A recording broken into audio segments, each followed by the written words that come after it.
3, 2. Hello, everybody. Good afternoon, and welcome once again to our weekly media briefing and public health update with Montgomery County Executive Marc Elrich. I'm Lorna Virgilia, Hispanic Public Information Officer, and joining us today is Dr. Earl Stoddard, Assistant Chief Administrative Officer, as well as Mr. Sean O'Donnell, Program Administrator, Public Health, Emergency Preparedness and Response for the Department of Health and Human Services. Today, we have two special guests as well.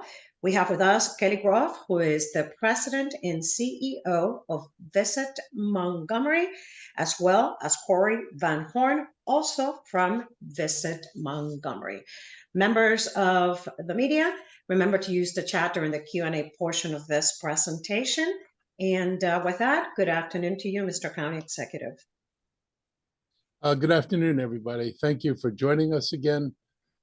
Sorry I'm a little bit late. I was at the Fallen Officers ceremony. We honor and remember the fallen officers over the county's last 100 years of having a police department, and today was the day for that ceremony. So sorry for being a little bit late here.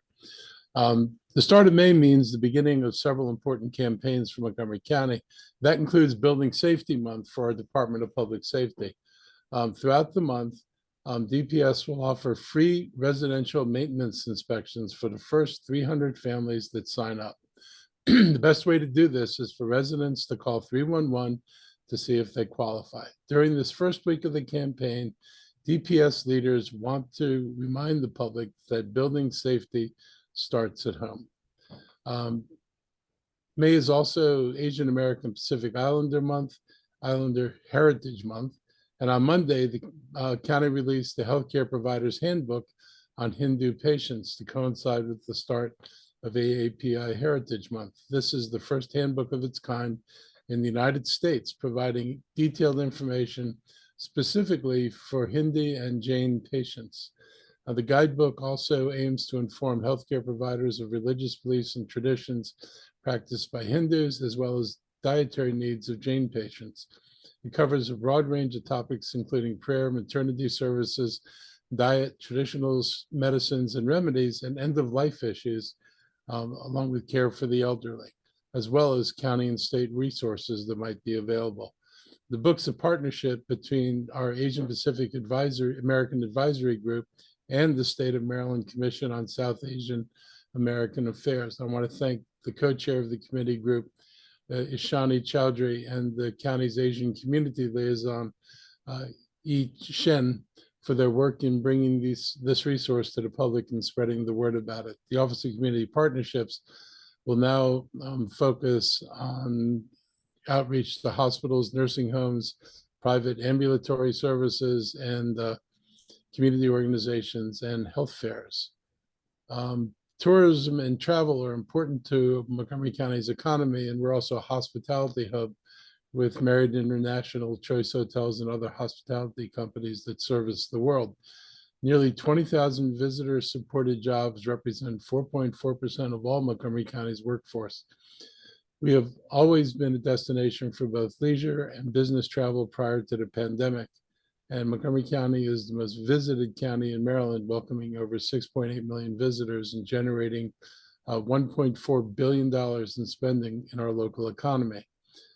From arts and cultural institutions such as Strathmore Glenstone, the American Film Institute, Brookside Gardens, to world-renowned golf courses and hiking trails, as well as an incredible diversity of restaurants and cuisines from some of the best chefs in the world. There's something for everybody in Montgomery County, and we're continuing to build new attractions. One of my favorite projects that I'm excited to see open this year is the new Crossvines facility in Poolesville. I'm especially proud of this project because I proposed it while I was still a council member and have been working on it with the team ever since. Crossvines is a research farm specializing in grape growing, and we're looking at grape growing underneath solar panels. It's an events venue and a dining destination and a learning hub all in one. Crossvines is going to be a game changer, not only for the county, but our state's tourism economy. So what Crossvines is, it's essentially what they call a crush pad. in the world of wine. It's a facility where the county's providing the equipment to do crushing and processing of grapes, storage tanks, steel and barrels for winemakers to store their wines. And the idea from its inception was to create a place where farmers could begin getting into grape growing. It turns out that Montgomery County is in a climate zone that is actually perfect for my favorite grapes, red grapes of the European variety. And we are well suited for it. We have soils that are actually well suited for it. And I got interested in it probably 12 years ago, when I was at a presentation when basically we were told the problem with wine in Maryland wasn't the grapes, it was the growers who were tended to be amateur and really hadn't elevated it to a more professional thing. Well, grape growing and winemaking is getting professional now. We're going to have a program I think it's at either USG or Montgomery College that's going to offer a certificate in winemaking, which is a big deal. It's going to help farmers. So instead of having each farmer have to put down $1 million for equipment they need, we'll be able to create one facility with the equipment that farmers can share.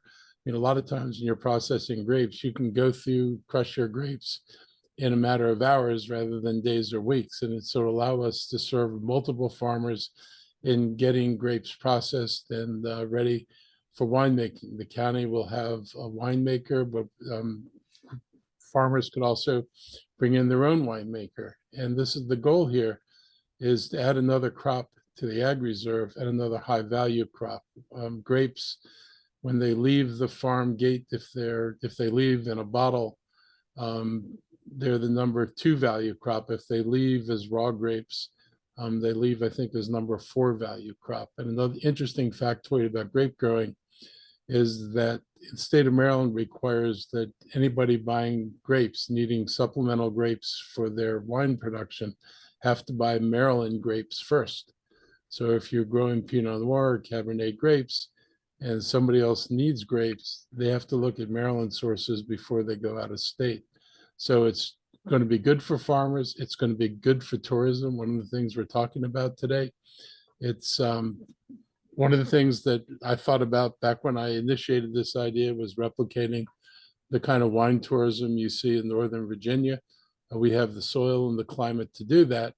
And so I'm excited about this project getting underway. As we approach this summer, we look forward to a busy travel and tourism season. I'm reminded of how important the industry is to both our local economy and for Maryland.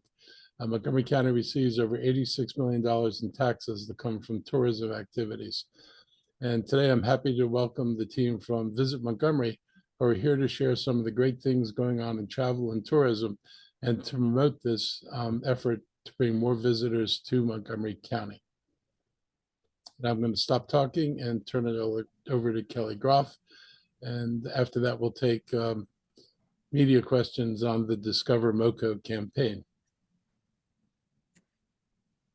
Thank you, County Executive Elrich, and thanks everybody for having us on today. I'm joined by Corey Van Horn, also our Chief Strategy Officer. So Discover MoCo Month, this is the first time we've done this, and really it was pulled together as a way to celebrate small businesses, tourism, and really the entire entrepreneurial spirit here in Montgomery County. And as the County Executive mentioned, we are a hospitality hub in the businesses that are located here. So every week in the month of May, there will be a different theme. This week is Shop MoCo Week, which aligns with National Small Business Week. And next week, we actually celebrate National Travel and Tourism Week, which is in its 40th anniversary. And that is a universal celebration of U.S. travel communities and their essential role in stimulating economic growth. As the County Executive mentioned, we had $1.4 billion in spending by visitors, whether they were day trip or overnight visitors. We'll also launch Hotel Week during National Travel and Tourism Week, encouraging people to visit here. And May 15 through 21, the following week, is MoCo Eats Week. Everybody knows we have a wonderful showing of our cultural diversity through all of the restaurants that are here in Montgomery County. And that's the week we encourage everybody to go out and support our restaurants. And the last week will be our kickoff to summer to really talk and promote the attractions, the parks, outdoor adventures, trails, our brewery and winery industry, as the county executive just mentioned. And we'll kick off our summer that last week of May. So I'm here today to tell everybody to invite your family and friends to visit with you and stay in our hotels and spend all your money.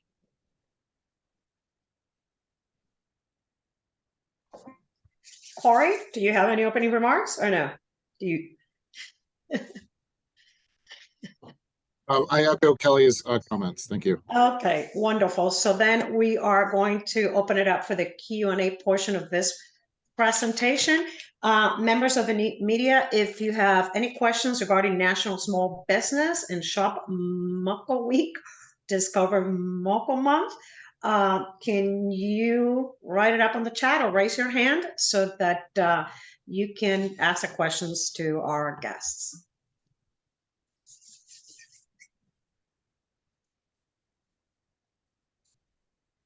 Any questions for the folks from Visit Montgomery today? No questions? Going once? Going twice? All righty then. Thank you for joining us this afternoon. Have a pleasant day. And Mr. County Executive, you may continue with the media briefing. Thank you. So we're going to talk about a couple of important groundbreaking projects that occurred in the last week. The first was an affordable housing project that was developed by MHP. This is MHP's largest project to date, one of the county's largest as well, with a total investment of more than $100 million. It's going to create 200 affordable units in the Forest Glen area off Georgia Avenue in Silver Spring. 3 out of every 4 units are meant for renters earning at or below 60% of area median income.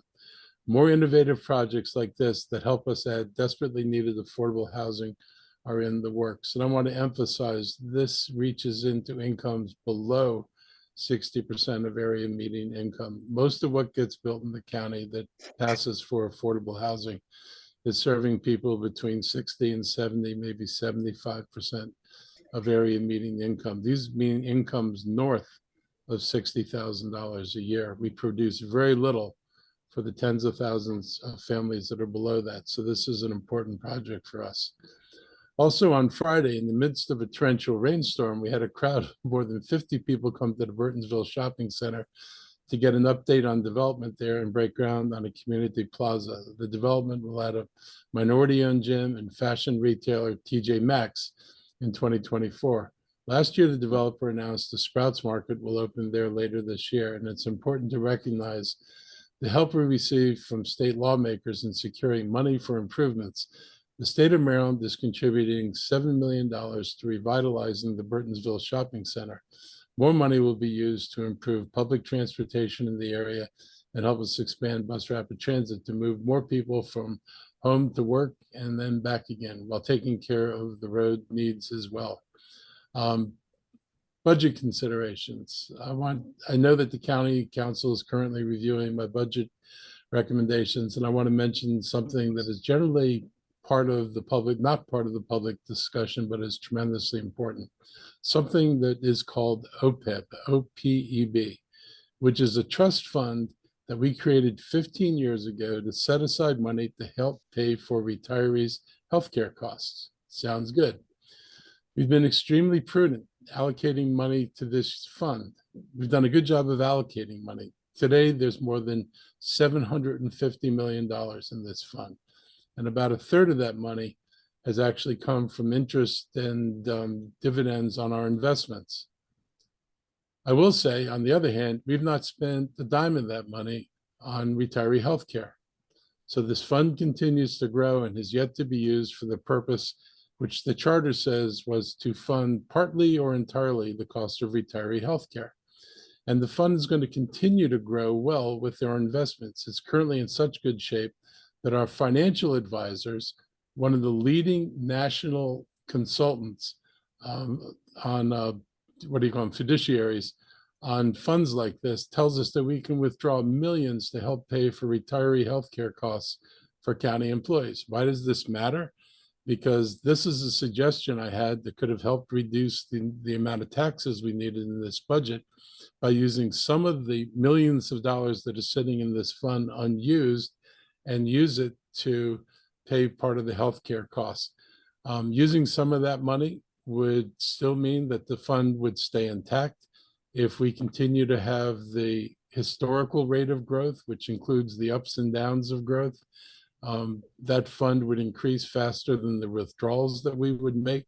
So that fund would stay sound, but it will enable us every year to use some of the money that comes into the fund to pay current costs of employee healthcare, retirement healthcare.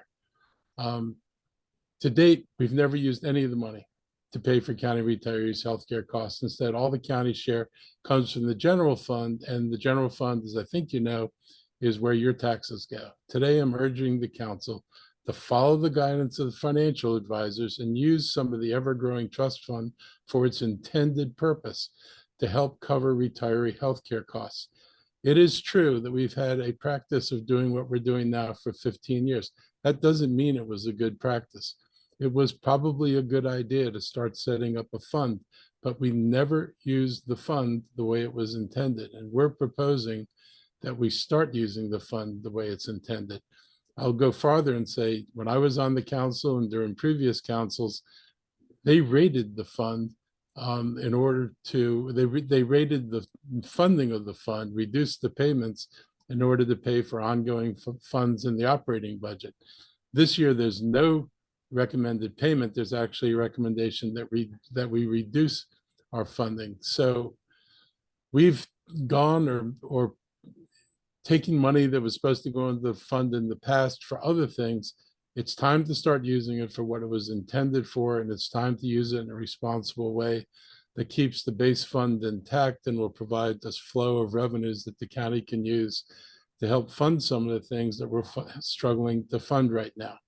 So if people are looking for a way to fund the school system fully and the other things that we've been trying to do and want to reduce the tax burden a little, this is a place to go.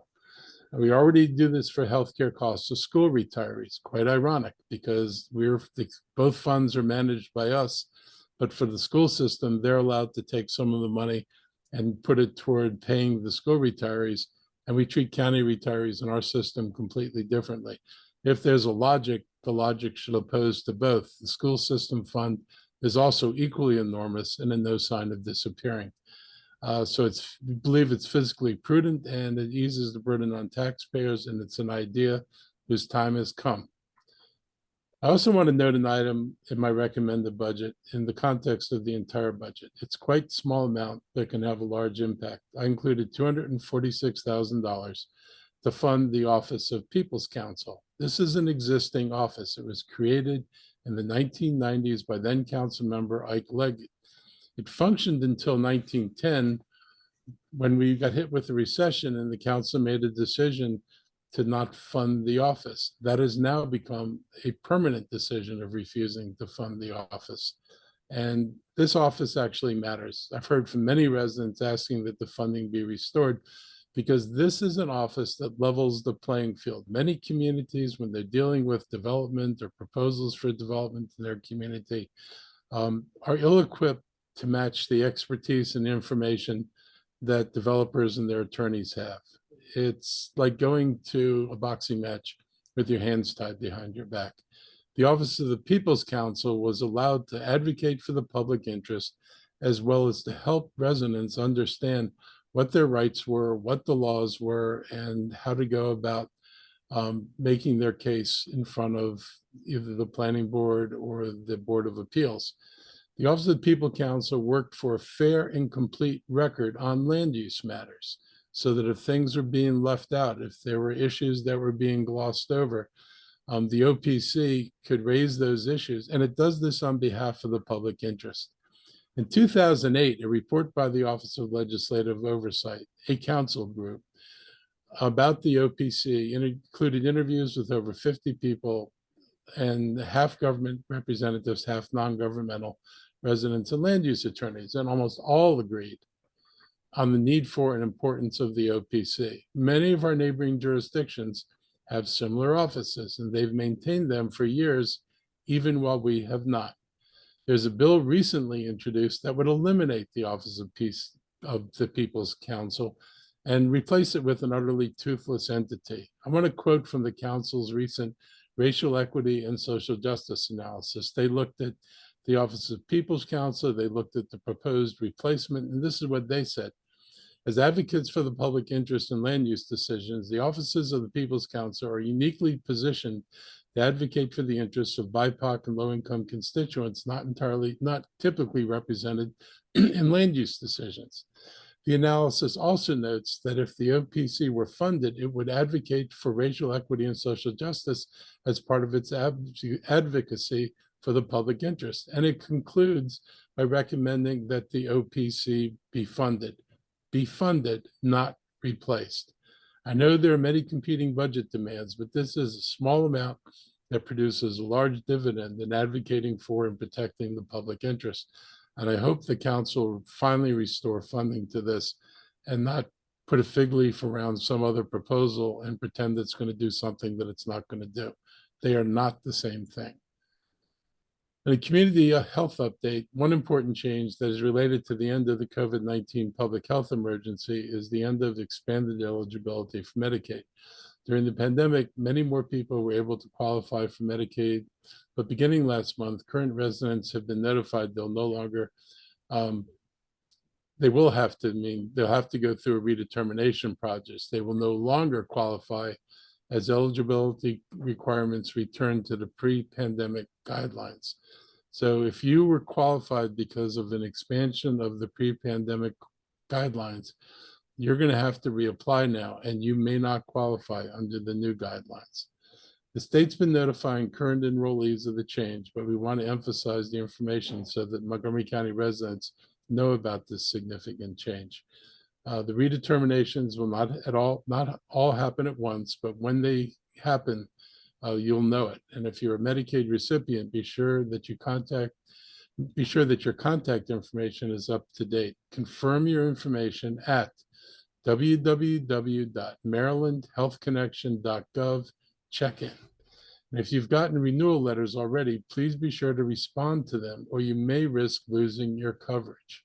Again, this is a federal program, and if it disappears, the county's not going to be able to help you. So it's important that you're able to respond. The U.S. Public Health Emergency Declaration will end next week on May 11th. Residents should know that the county will continue to be a reliable source for vaccinations and testing if you need them. Our testing sites will discontinue PCR testing, but they'll have rapid tests available and can help residents test themselves on the spot. And 19 library locations will also continue to offer residents free rapid tests and masks. Currently, guidelines for those who are not vaccinated only call for one bivalent booster shot. So if you hadn't had any shots, you can make up for everything you haven't had by getting a single bivalent booster right now and not go through a 2-dose regimen. For those that are immunocompromised or over 65, it may be time for a second booster shot, but I hope our community remains vigilant and up to date with the latest recommendations. Before I turn this over to our public health team for this week's report, and before taking questions from the media, I'm going to be receiving my second bivalent booster from Dr. Keisha Davis. So I'm going to take off my jacket, and I doubt if I'll be able to roll up my sleeve high enough. So forgive me for possibly You can come off. opening up my shirt. You can come off camera if you need to.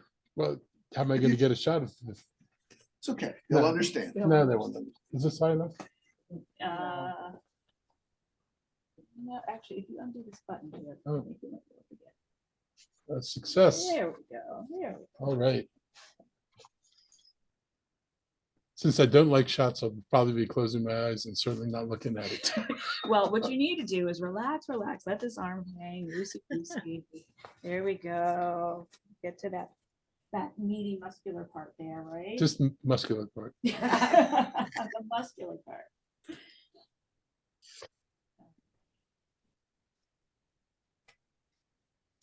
Bear with me, folks. Okay.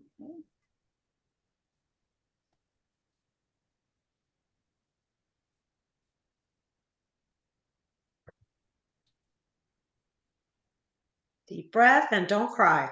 Deep breath. No crying. No crying. Cough.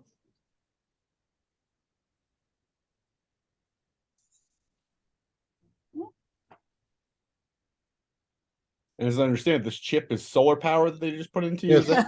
that- I specially requested the solar powered chip with 5G radiation so I can send my Just signal relax. throughout the universe. Dr. Davis, does he get a lollipop? No, I can't have the sugar. Thank you, guys. It's just a small one. Okay. It's just a small. This is, I think, my 5th shot, and I've not had a reaction to any of them. I've had no effect the next day. So I'm looking forward to another pain-free experience here. And with all of that, I'm going to turn this over to the health report and then our media questions. Thank you all very much.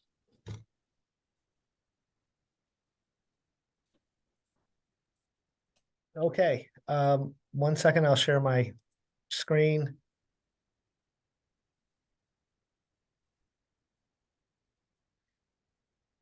And as we go through our weekly report, I just want to remind folks that with the ending of the public health emergency, it's not the ending of COVID as a disease that is prevalent in our county as well as across the world.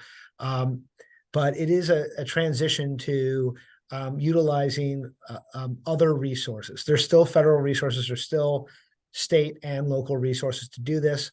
And Health and Human Services in Montgomery County is committed to continuing to do surveillance to identify when there's changes in threat levels.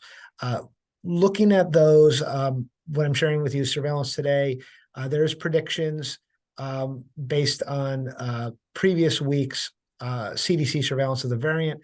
We're continuing to see a higher percentage of these XBB 1.5 derivatives, the 1.16 and the 1.91. They're growing as part of our total number of transmissions.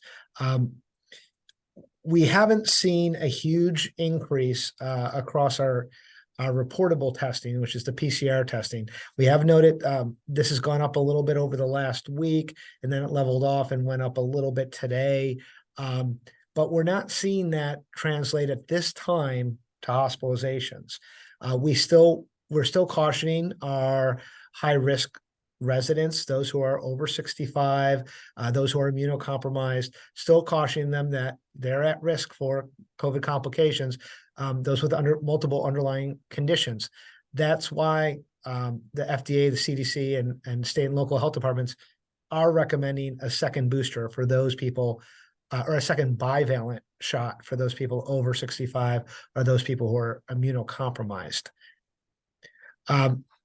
Again, tracking along with our hospitals, we're not seeing a large change in emergency department visits.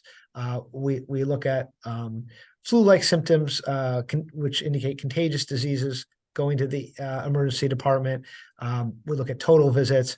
We look at data from our partners at Fire Rescue who report on all the patients they transfer and their oxygenation levels. And again, all of these data correlate with what we see with COVID cases. So even as some data will not be reported as frequently at either the federal, state, or local level, we do have access to lots of different data. We continue to monitor it.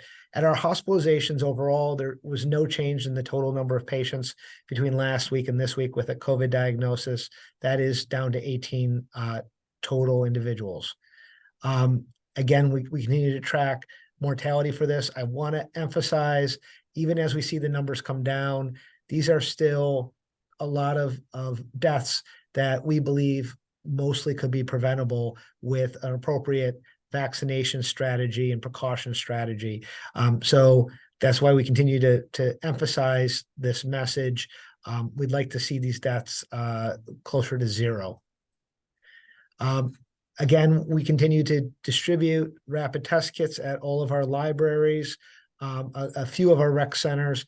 You can go online for more details. There's a lot of information there. And we keep updating our webpage where people can go for different services. We'll be standing down our PCR testing on May 11th.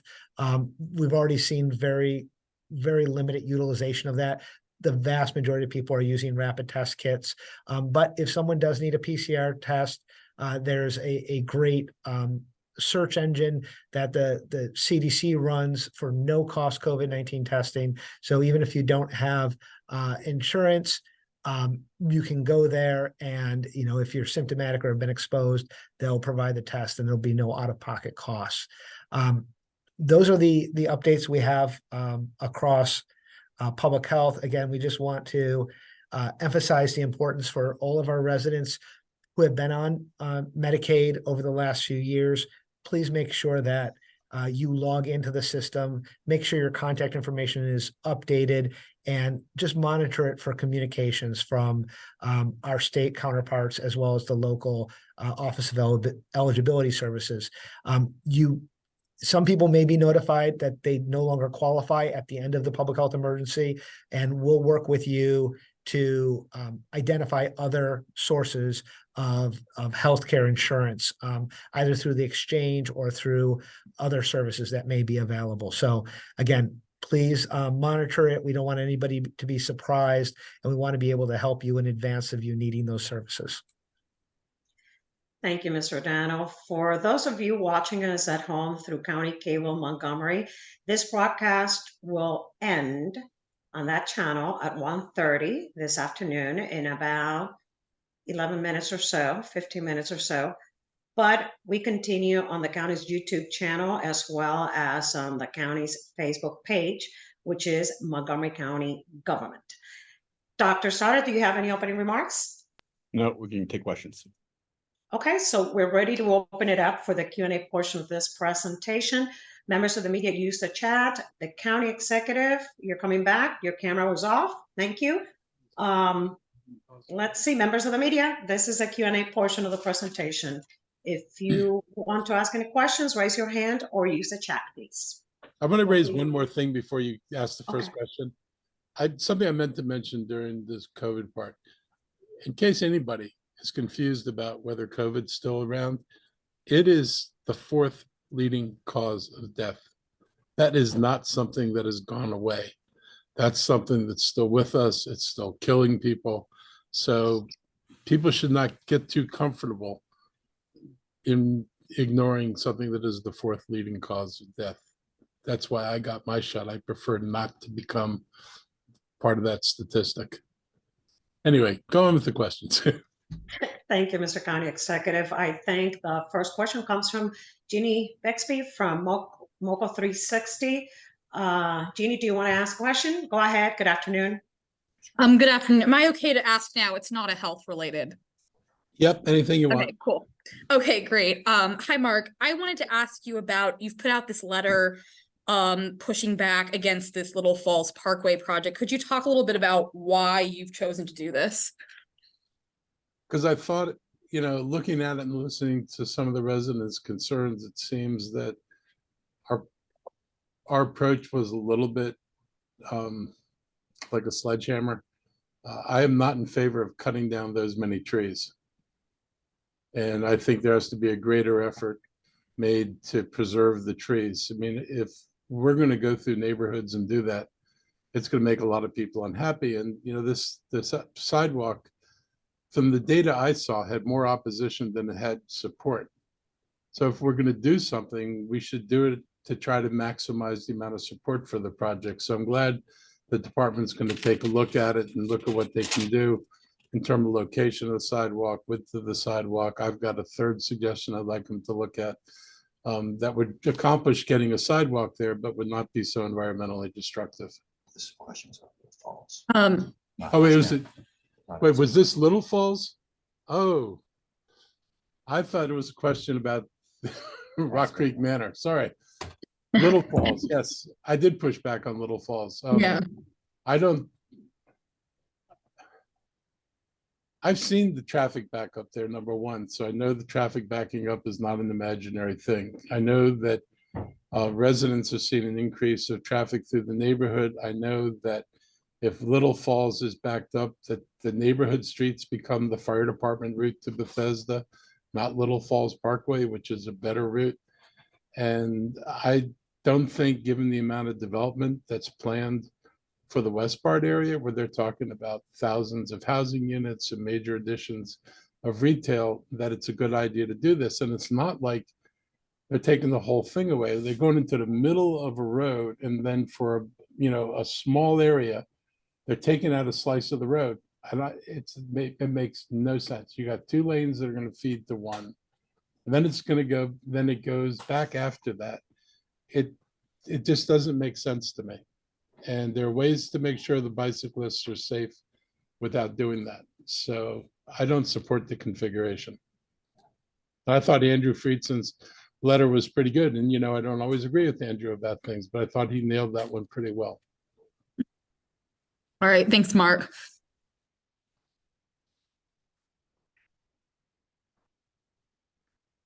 Thank you, Jeannie. For those of you watching on County Cable, Montgomery going to be off the air already. So pardon, I said 1:30, it was 1:20.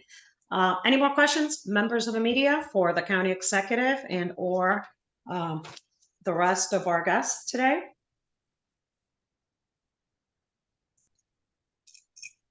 No more questions? I miss Steve Bonnell, because right before you would say no more questions, Steve would be, the question. All right, well, thank you everybody for joining us. I hope you feel good, well, this afternoon after that shot, Mr. County Executive. And It's all psychological. I will have no effects from this. Beautiful. So we'll see you all next time. Have a great afternoon. Stay safe. Okay, bye. Bye-bye.